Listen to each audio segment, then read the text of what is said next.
오늘 우리에게 주시는 하나님 말씀, 신약성경 누가복음 2장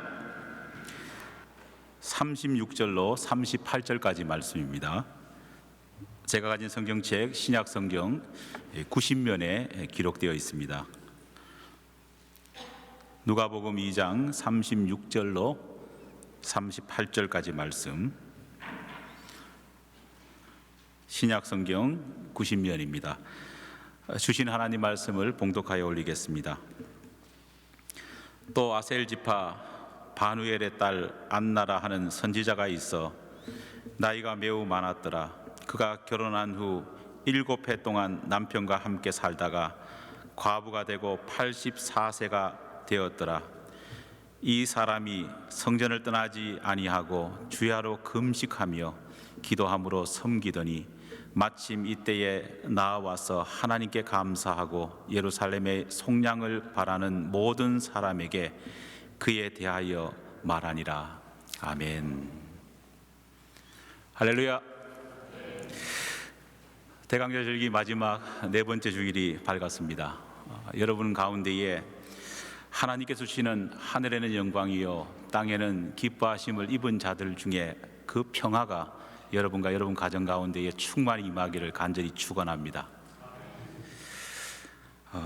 오늘 또 이 대강절 마지막 주일을 맞이해서 예수님의 탄생을 준비하고 또 기다렸던 이 한 분을 여러분과 함께 만나보려고 합니다. 오늘 함께 살펴볼 믿음의 사람은 안나라고 하는 이름을 가진 할머니입니다. 본문 36절과 37절 말씀 보면은요, 이 안나 할머니를 아셀 지파 바누엘의 딸로서 예루살렘 지역에서 활동하던 여선지자로 이 안나를 소개하고 있습니다. 특히 그녀의 이력 가운데에 많은 사람들의 눈길을 사로잡는 부분이 있는데, 그것은 이 안나가 과부된 이후 84세가 되기까지 성전을 떠나지 않고 기도와 금식하며 오실 메시아만을 기다려왔다는 겁니다. 단 2구절로 소개된, 성경에 소개된 이 안나 할머니의 소개를 보면서 여러분은 하나님께서 안나를 통해서 우리에게 주시기를 원하시는 어떤 믿음의 교훈을 발견하셨습니까? 저도 여러분도 지금까지 이 안나 할머니에 관한 설교는 아마 적지 않게 많이 들어오셨을 줄 믿습니다. 하지만 대부분의 설교의 초점은 어디에 맞추어져 왔느냐? 선포된 많은 말씀의 초점은요, 안나 할머니가 과부된 후에 그 긴 시간을 성전을 떠나지 않고 오직 기도와 금식하면서 자기 남은 인생을 믿음 생활에 바쳤다는 것과, 또 그녀를 본받아서 우리가 열심히 기도하고 뜨겁게 성전 중심의 신앙을 해야 된다, 그렇게 많은 목사님들이 초점을 맞추고 설교를 하셨습니다. 그리고 우리는 그것을 따르기 위해서 노력했습니다. 우리는 이러한 교훈을 받으면서 때로는 이 안나 할머니처럼 열심히 기도하기 위해서 노력했고, 열심히 교회 중심으로 주일 빠지지 않고 성전 중심으로 생활하기 위해서 몸부림쳐 왔습니다. 하지만 여러분, 제가 여러분에게 물어보겠습니다. 그런 노력의 결과가 어땠습니까? 대부분의 교인들은요, 한두 번은 이렇게 노력합니다. 그러나 마지막에 그 결과가 어떠냐 물어보면은요, 마음은 원이로되 육신은 어떡하다고요? 약하다 하는 성경 구절을 암송하면서 자기 자신의 실패를 자위하고 자기 자신의 실패를 안타까워하는 것이 보통입니다. 또 이런 결론은 자칫 성경이 말하는 믿음을 통한 구원보다는 오히려 금욕과 절제와 열심이라고 하는 공로적인 신앙으로 우리의 신앙을 우리 스스로가 왜곡할 경우도 얼마나 많은지 모릅니다. 하지만 이런 이해, 금식하고 기도하고 열심히 노력하고 그 신앙을 하나님께서 원했느냐? 그런 공로주의적인 신앙을 하나님께서 안나를 통해서 우리에게 말하기를 원했느냐? 그렇게 이해한다면은 누가복음을 통해서 하나님께서 우리에게 주신 말씀의 의도와는 전혀 180도 다른 이해를 하게 됩니다. 그렇다면 하나님께서 누가복음 2장을 통해서 우리에게 알려주시기를 원하시는 메시지, 메시아를 기다렸던 안나 할머니의 그 삶과 그 모습을 통해서 우리에게 말씀하시기를 원했던 믿음의 진정한 원리가 무엇일까요? 하나님께서 안나 할머니를 통해서 우리에게 알려주시기를 원하시는 그 믿음의 원리는요, 결코 금욕이나 행위를 통한 공로주의 신앙을 닦아라, 그렇게 말씀하시지 않습니다. 이 사실은 안나라고 하는 그녀의 이름을 통해서도 우리는 알 수 있습니다. 안나라는 이름은요, 은총, 즉 은혜라는 뜻입니다. 사실 안나라는 이름은요, 사무엘상 1장에 나오는 그 사무엘 선지자의 어머니였던 한나와 동일한 이름입니다. 발음이 조금 다를 뿐입니다. 그것도 우리식 발음이 그렇지 히브리식은 똑같습니다.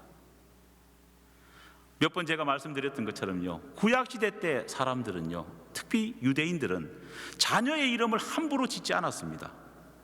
자녀의 이름 가운데는 이름을 지어준 부모나 그 이름을 지어준 친척들이 태어난 그 아기가 어떤 신앙인으로, 어떤 믿음의 사람으로 자라야 할지 믿음의 바램들이 그 이름 안에 숨겨져 있었습니다. 그 이름을 받았던 사람 역시도요, 한평생 살아나가면서 자기 이름대로 믿음의 고백을 하기 위해서요, 몸부림치면서 살았습니다. 그래서 성경을 이해할 때에 그 사람이 어떤 사람인지를 알기 위해서는요, 이름의 뜻을 파악하는 것이 중요합니다.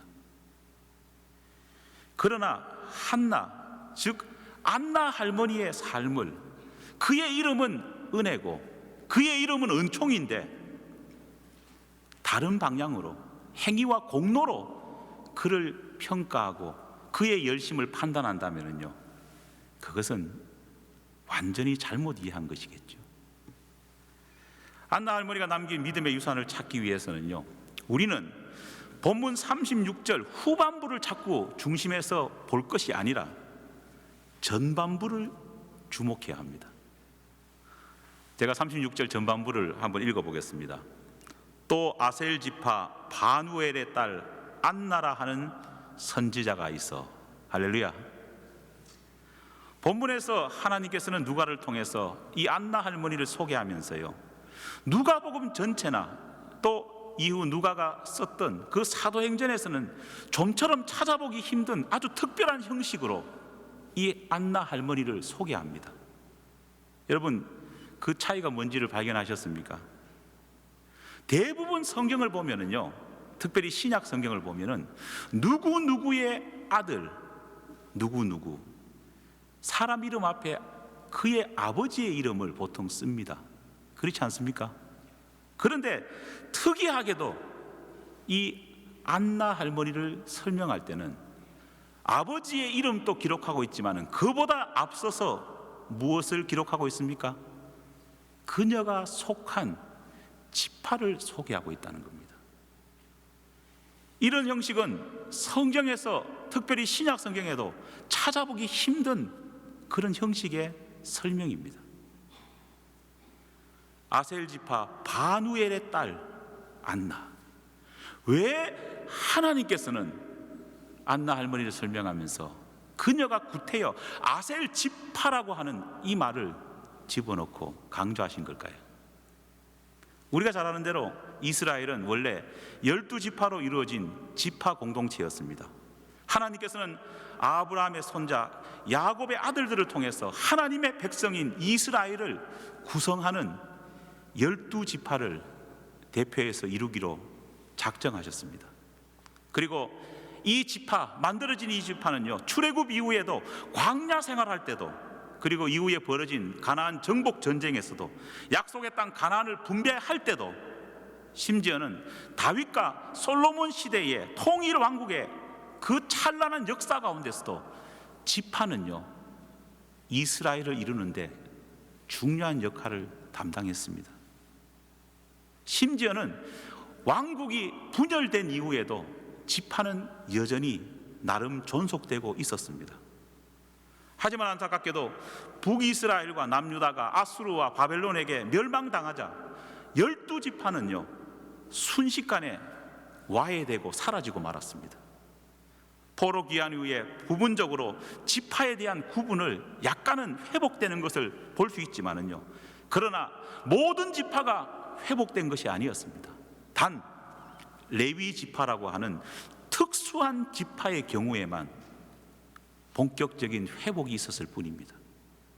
그리고 이마저도 예수님이 태어난 로마 시대의 그 압제 속에서 완전히 지파는 유대인들 사회 가운데에, 유대인들 신앙 가운데에 사라지고 무너지고 말았습니다.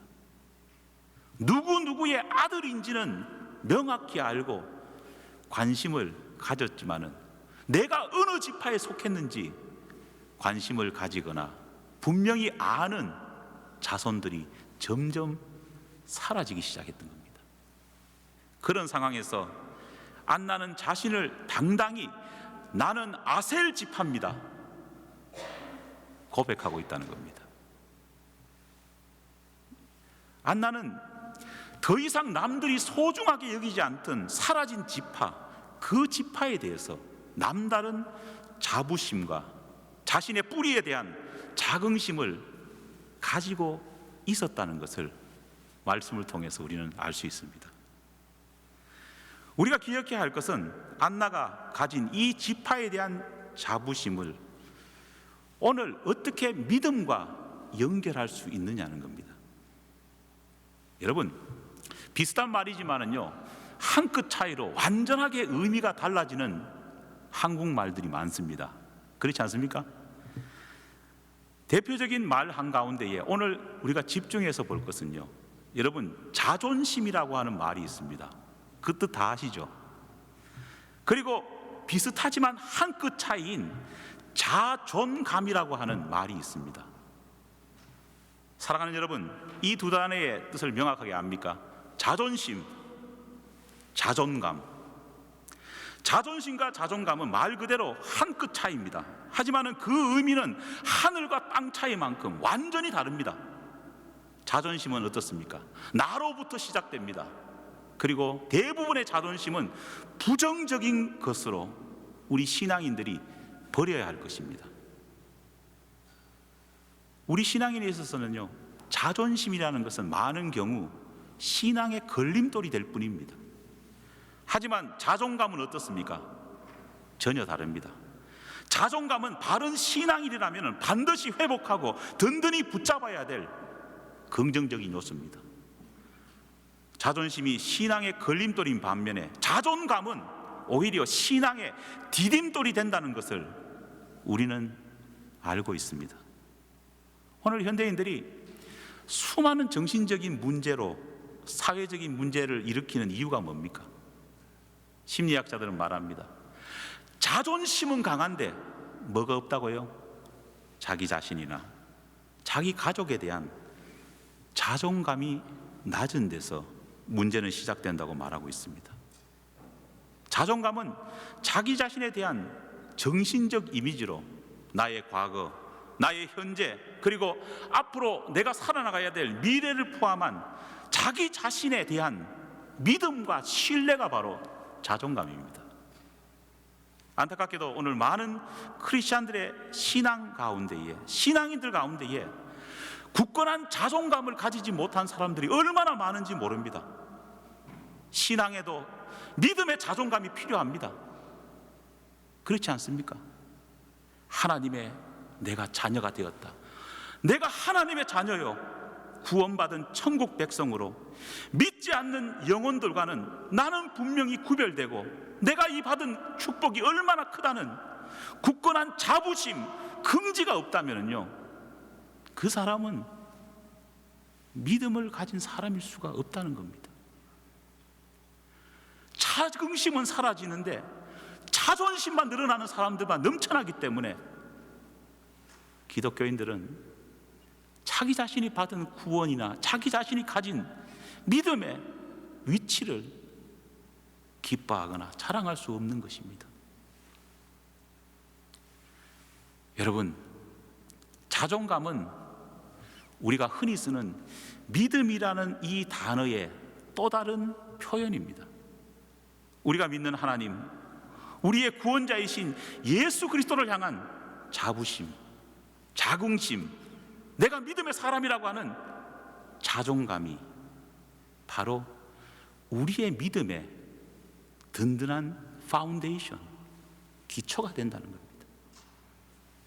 너무나 안타까운 오늘 우리의 현실은요, 이런 자존감이 우리가 너무 없지 않습니까?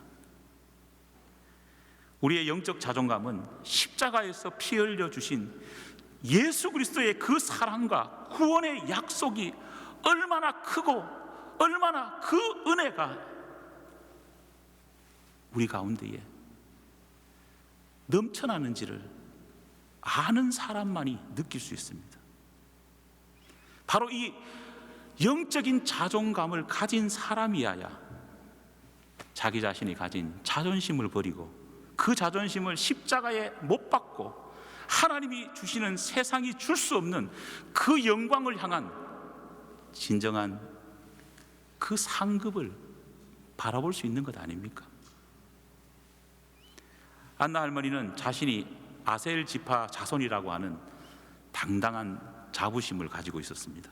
하지만 그녀의 이런 자부심은요, 자기 지파가 다른 지파보다 단순히 인격적으로 더 좋고 우리 지파는 더 멋지다, 그런 지파 이기주의에서 나온 자부심이 아닙니다.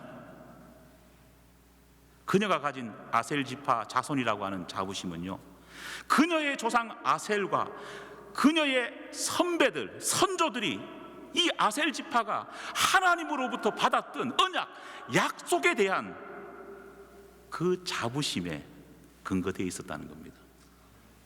과연 아셀 지파가 어떤 지파였기에 이 안나는 이렇게 자부심에 충만했을까요?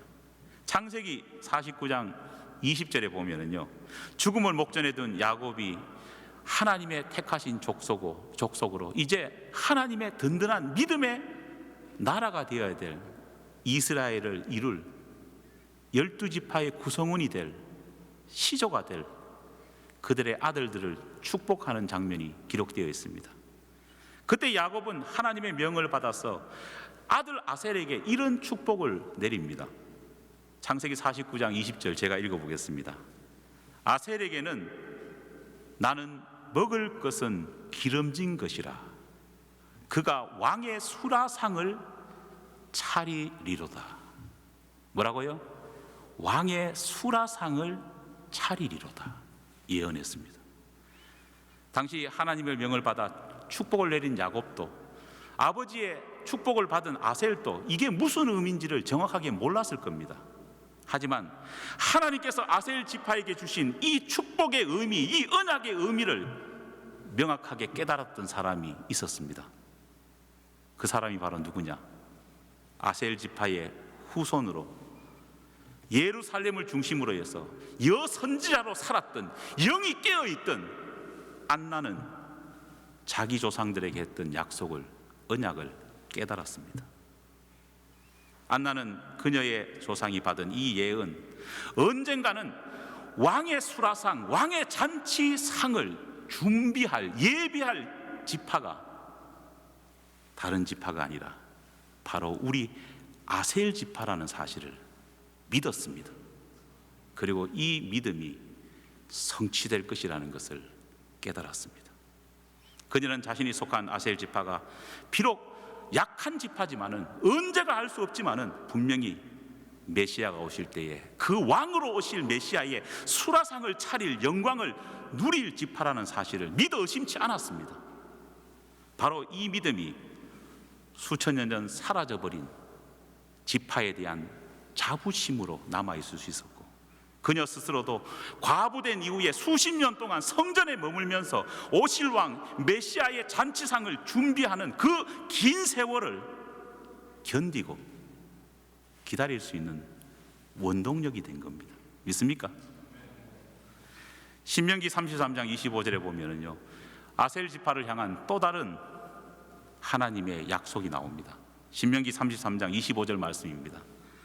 내 문빗장은 철과 놋이 될 것이니 내가 사는 날을 따라서 능력이 있으리로다. 할렐루야. 이 예언은요, 모세가 이제 죽음을 앞두고 12지파를 다 모아놓고 각 지파를 축복하며 예언하는 내용 가운데 하나입니다. 그때 아셀 지파는요, 뭐라고 말했느냐? 내 문빗장은 철과 뭐라고요? 놋이 될 것이라 말합니다. 능력이 있다 말합니다. 당시 모세가 살던 시절에는요, 문은 다 뭘로 만들었을까요? 나무로 만들어졌습니다. 문빗장도 나무로 만들어졌습니다. 하지만 너희 아셀 지파만은 나무와 같이 쉽게 부서질 그런 것으로 만들어진 문빗장이 아니라 철과 놋으로 만들어진 마치 성과 같은 단단하고 강한 문이 될 것이다 말합니다. 이 말은 어떤 시련과 고난이 온다고 할지라도 너희 아셀 지파는 쉽게 무너지지 않고 오실 메시아를 믿음으로 준비할 것이다, 그런 약속인 겁니다. 여선지자 안나는요, 하나님께서 그의 조상에게 주신 이 두 가지 약속을 굳게 믿었습니다. 생각해 보십시오. 남편하고 7년 살다가 과부됐습니다. 84세 되는 동안에 그녀가 성전에서 오직 한 가지 목적인 자기 지파에게, 자기 조상에게, 아니 자신에게 주신 이 약속이 이루어질 것을 고대하면서 기다렸습니다. 얼마나 외로웠을까요? 얼마나 시련이 많았을까요? 얼마나 포기하고 싶은 마음이 넘쳐났을까요?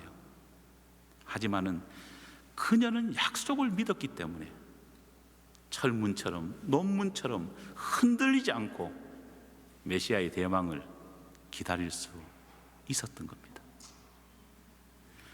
여러분, 우리가 한 가지 분명히 기억해야 할 것이 있습니다. 저도 1년을 돌아보면서 하나님께 감사하고 또 새로운 도전을 받는 것이 있습니다. 제가 여기 서서 여러분에게 우리 교인들은 하나님 앞에서 희생해야 합니다. 우리 교인들은 하나님 앞에서 열심히 기도해야 합니다. 우리 교인들은 하나님 앞에서 성전 중심의 신앙을 가져야 됩니다. 강조하지 않습니까? 그런데 솔직히 그렇습니다. 저도 그렇고 여러분들도 그렇고 인간의 그냥 의지만으로는 이것이 이루어질 수 없습니다. 그렇죠? 하루 이틀, 한 달 정도는요, 그렇게 따라 할 수 있습니다. 불굴의 의지로 나는 한다, 할 수 있습니다. 그렇지 않습니까? 이제 다가오는 2016년 되면은요, 또 1월부터 나는 헬스클럽에 가서 운동한다, 나는 다이어트 한다, 나는 정말 새로운 신앙인으로 신앙생활 하겠다. 시간표 짜는 사람도 분명히 있을 겁니다. 한 달 정도는 합니다. 그러나 우리에게 절대 변하지 않는 망고불변의 진리가 있습니다. 뭘까요? 작심 삼일. 믿음도 똑같습니다. 인간의 공로주의와 인간의 노력과 의지로 그것을 할 수 있느냐? 불가능합니다. 하나님이 주시는 언약, 하나님이 주시는 은혜를 믿는 그 강한 믿음이 아니고서는요, 불가능한 겁니다. 제가 1년 동안 깨달았던 것은 그겁니다. 우리 교회가 하나님이 주시는 우리 교회를 향한 약속을 우리 교인들이 믿는 믿음과 하나님이 주시는 그 은혜로 불붙지 않고서는요, 아무것도 되지 않는다는 것입니다. 바로 이런 믿음과 은혜에 충만한 마음이 있을 때 우리는 비로소 하나님을 향한 신뢰감과 그리스도인이라고 하는, 내가 이 교회의 교인이라고 하는 자긍심을 비로소 가질 수 있는 것입니다. 바로 이 자긍심이 오늘의 환난과 오늘의 환경을 이겨낼 수 있는 원동력이 되는 것입니다. 여러분, 강철왕이라고 별명을 가지고 있는 카네기를 아마 여러분 아실 겁니다. 뉴욕에 가면은 이 카네기 홀도 있지 않습니까? 그런데 이 카네기가 살았을 시대에 카네기의 정말 얼마나 부자였습니까? 그 화려한 오피스, 자기 사무실, 집무실에는요 들어가 보면은 정말 화려한 인테리어가 되어 있는데 이상하게 벽에다가 그것과 전혀 어울리지 않는 그림 한 점이 벽에 덕하니 자리 잡고 있었다고 합니다. 그런데 그 그림은요, 그 수백만 장자, 그냥 밀리언이 넘는 그 사람이 가지고 있을 만한 그런 고급 그림도 아닙니다.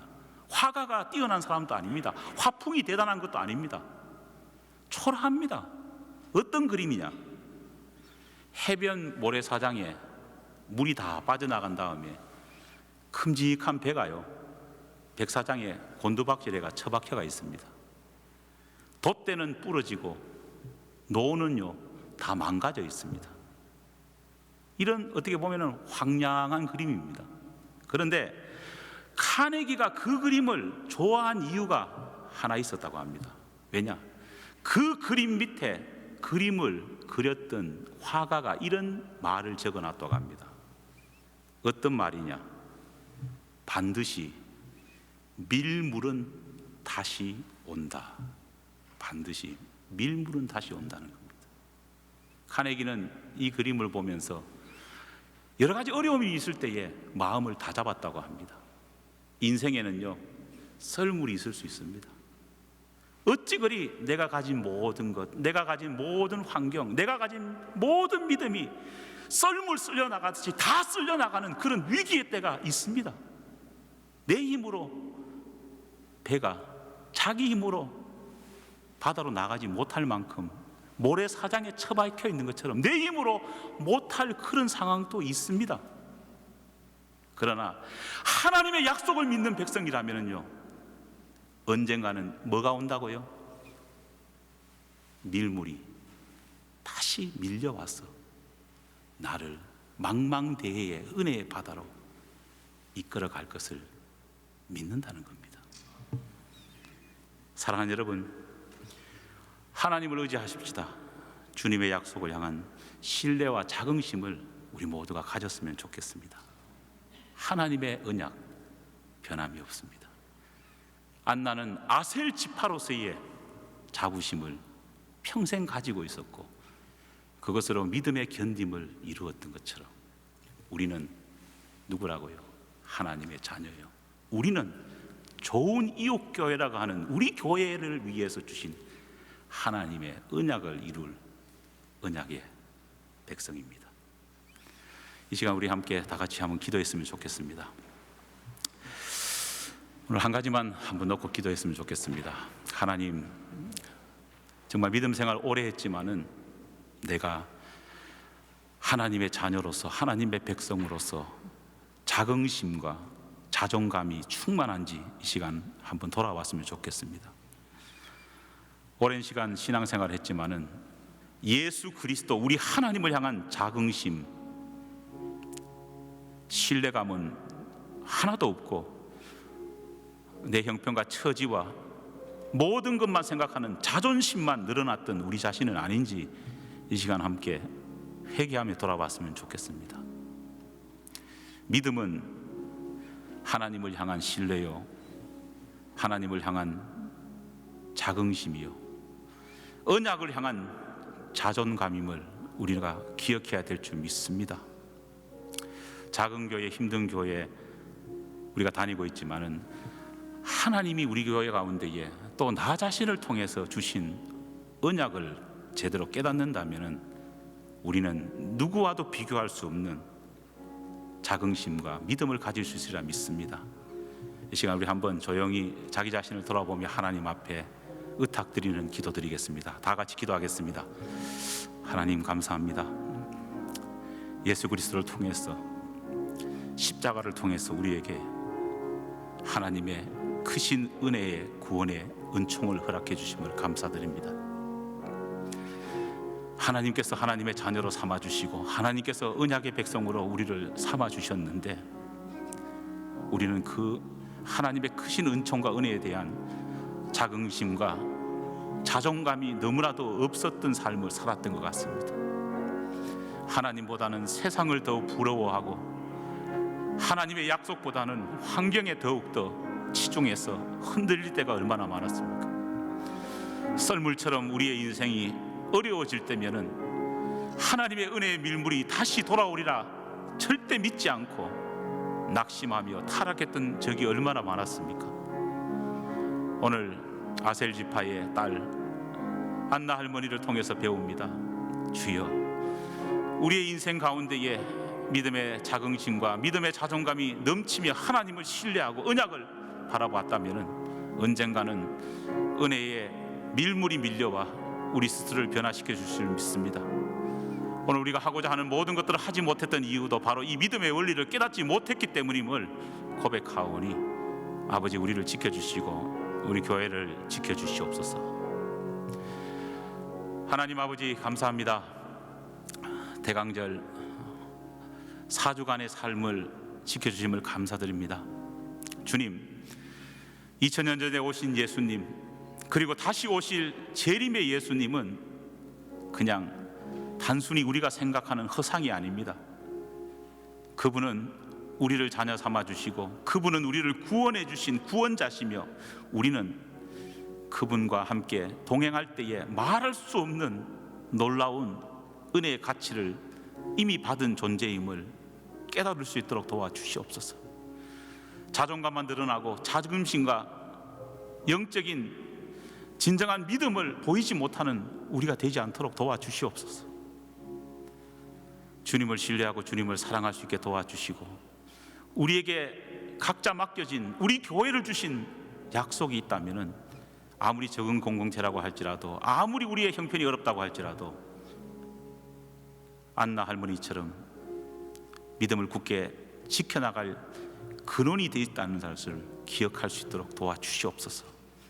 오늘 이 시간 고개 숙여 기도한 우리의 소망들을 주님께서 이루어 주시옵고 무엇보다도 믿음의 자존감, 약속을 향한 자긍심을 가질 수 있는 우리 모두가 될 수 있도록 은혜를 다하여 주시옵소서.